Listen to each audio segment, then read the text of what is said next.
It's the perfect time to read a story, isn't it? I'm gonna be reading a tale. A tale of a journey to the center of the earth. Chapter 1. The Professor and His Family.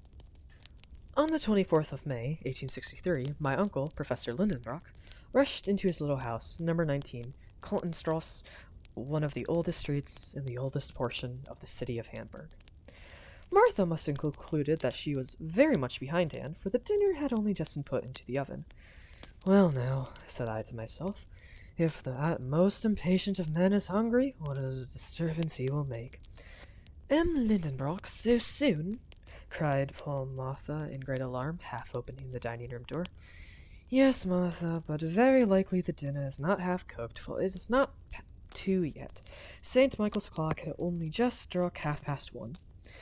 Then why has the master come home so soon? Perhaps he will tell us that himself. Here he is, Monsieur Axel. I will run and hide myself while you argue with him. And Martha retreated in safety into her own dominions. I was left alone. But how was it possible for a man of my undecided turn of mind to argue successfully with so irascible a person as the professor?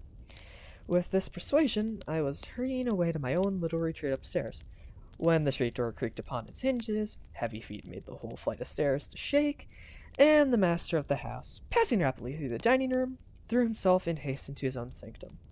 But on his rapid way he had found time to fling his hazel stick into a corner, his rough broad broom upon the table, and these few emphatic words at his nephew, Axel, follow me. I had scarcely had time to move when the professor was again shouting after me, What, not come yet?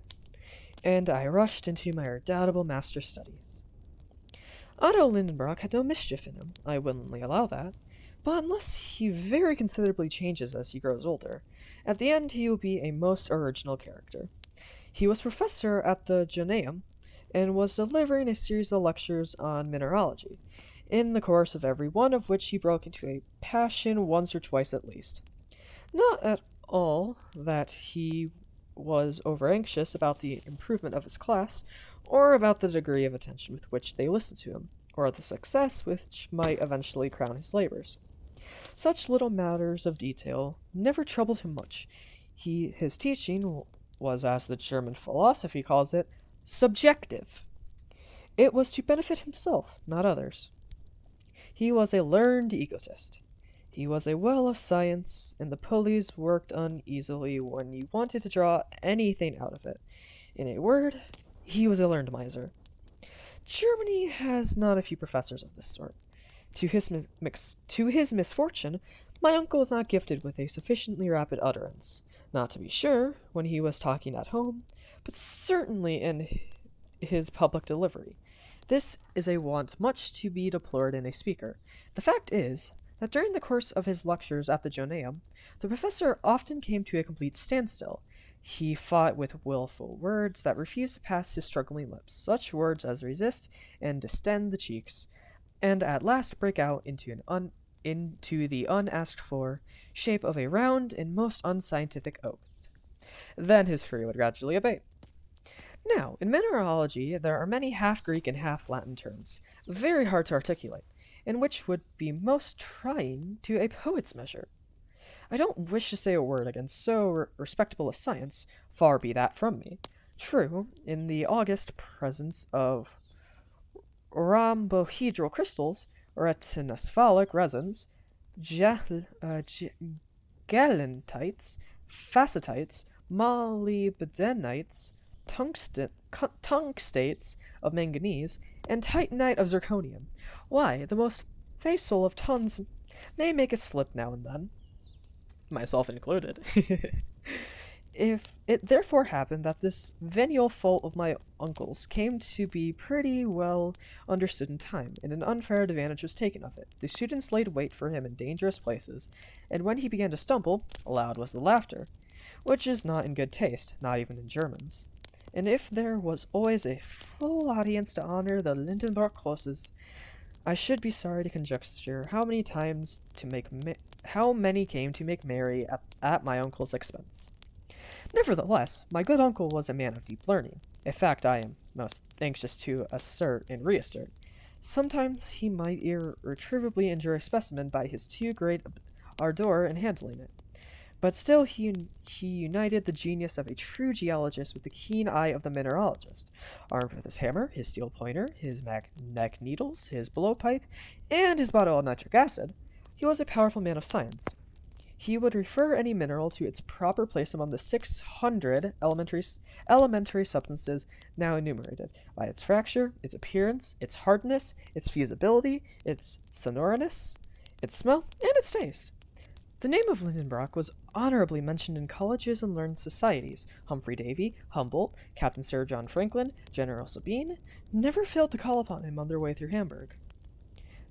Macquarel, Ebelman, Brewster, Dumas, Milne Edwards, St. Clair Deville frequently consulted him upon the most difficult problems of chemistry, a science which was indebted to him for considerable discoveries, for in 1853 there had appeared at Leipzig an imposing folio by Otto Lindenbrock, entitled a treatise upon transcendental chemistry, with plates. A work, however, which failed to cover its expenses. To all these titles to honor, let me add that my uncle was the curator of the Museum of Mineralogy, formed by M. Struve, the Russian ambassador, a most valuable collection, the fame of which is European. Such was the gentleman who addressed me in that impetuous manner. Fancy a tall, square man of an iron constitution, with a fair complexion which took off a good 10 years from the 50 he must own to. His restless eyes were in incessant motion behind his full-sized spectacles. His long, thin nose was like a knife blade. Boys have been heard to remark that that organ was magnetized and attracted iron fillings, but that was merely a mischievous report. It had no attraction except for snuff, which it seemed to draw to itself in great quantities. When I have added, to complete my portrait, that my uncle walked by mathematical strides of 1.5 yards, and that in walking he kept his fist firmly closed, a sure sign, my apologies, of an irritable temperament, I think I shall have said enough to disenchant anyone who should by mistake have coveted much of his company. He lived in his own little house in Kotenstrasse, a structure half brick and half wood, with a gable cut into steps. It looked upon one of those winding canals which intersect each other in the middle of the ancient quarter of Hamburg, and which the Great Fire of 1842 had fortunately spared. It is true that the old house stood slightly off the perpendicular, and bulged out a little toward the streets. Its roof sloped a little to one side, like the cap over the left ear of a Tungenbund student. Its lines wanted accuracy, but after all, it stood firm, thanks to an old elm which buttressed it in front, and which often in spring sent its young sprays through the window panes. My uncle was tolerably well off for a German professor. The house was his own, and everything in it. The living contents were his goddaughter, Grabdin, a young Verlandice of 17, Martha, and myself. As his nephew and an orphan, I became his laboratory assistant. I freely confess that I was exceedingly fond of geology and all its kindred sciences. The blood of a mineralogist was in my veins, and in the midst of my specimens I was always happy. In a word, a man might live happily enough in the little old house in the Kongenstrasse, in spite of the restless impatience of its master. For although he was a little too excitable, he was very fond of me. But the man had no notion how to wait. Nature herself was too slow for him.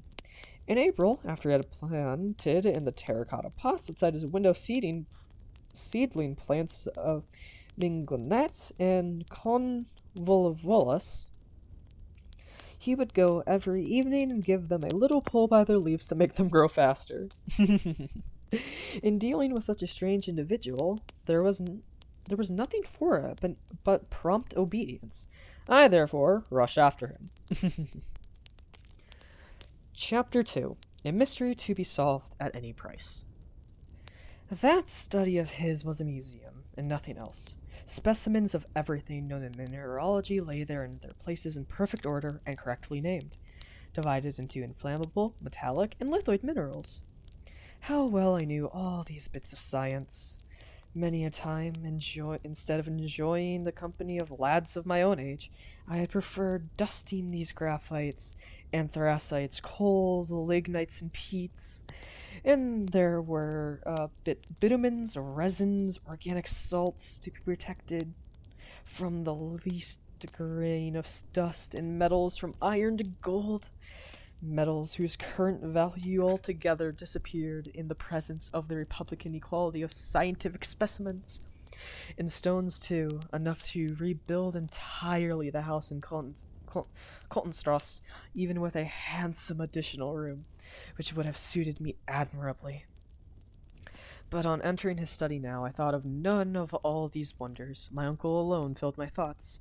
He had thrown himself into a velvet easy-chair, and was grasping between his hands a book over which he bent, pondering with intense admiration. "Here's a remarkable book! What a wonderful book!" he was exclaiming. These ejaculations brought to my mind the fact that my uncle was liable to occasional fits of bibliomania, but no old book had any value in his eyes unless it had the virtue of being nowhere else to be found, or at any rate of being illegible. "Well now, don't you see it yet? Why, I've got a priceless treasure that I found this morning in rummaging in Havilla's shop, the Jew." "Magnificent!" I replied, with a good imitation of enthusiasm. What was the good of all this fuss about an old quarto, bound in rough calf, a yellow, faded volume, with a ragged seal depending from it? But for all there was no lull yet in the admiring exclamations of the professor. "Say," he went on, both asking the question and supplying the answers, "isn't it a beauty? Yes, splendid. Did you ever see such a binding? Doesn't the book open easily? Yes, it stops open anywhere. But does it shut equally well? Yes, for the binding and the leaves are flush, all in a straight line, and no gaps or openings anywhere. And look at its back. After 700 years, why, Bozerian Klaus or Purgold might have been proud of such a binding."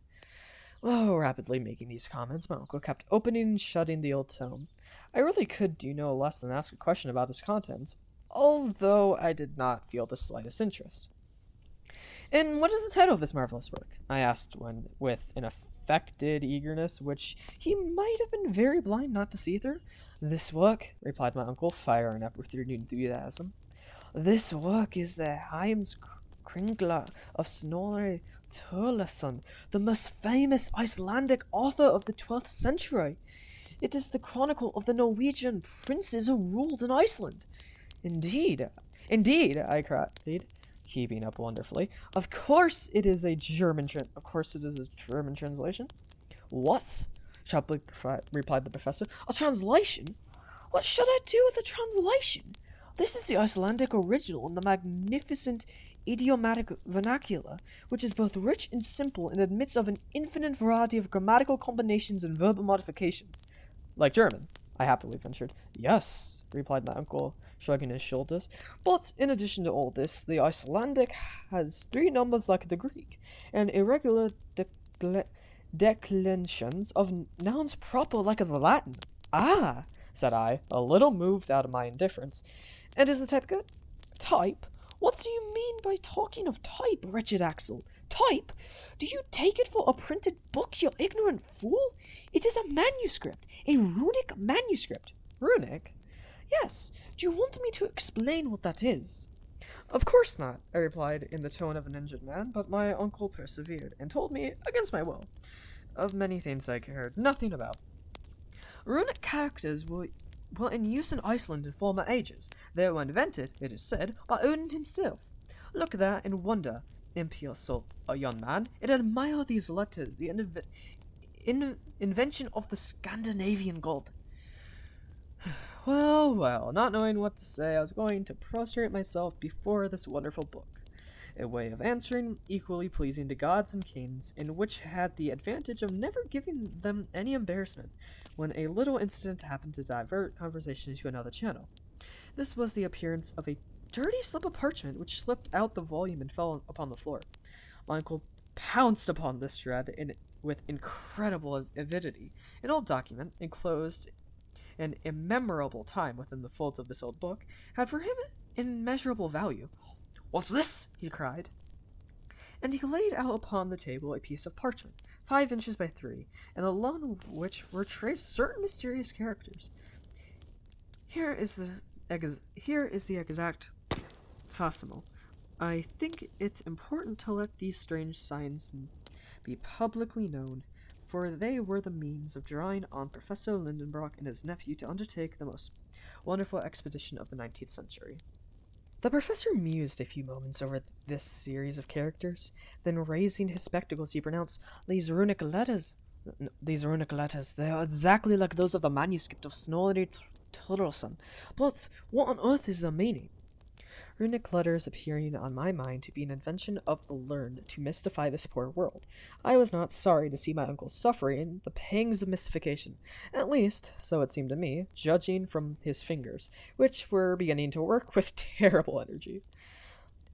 "It is certainly old Icelandic," he muttered between his teeth, and Professor Lindenbrock must have known, for he was acknowledged to be quite a polyglot.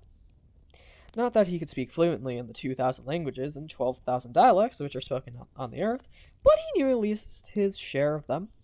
So he was going, in the presence of this difficulty, to give way to all the impetuosity of his character, and I was preparing for a violent outbreak, when 2 o'clock struck by the little timepiece over the fireplace.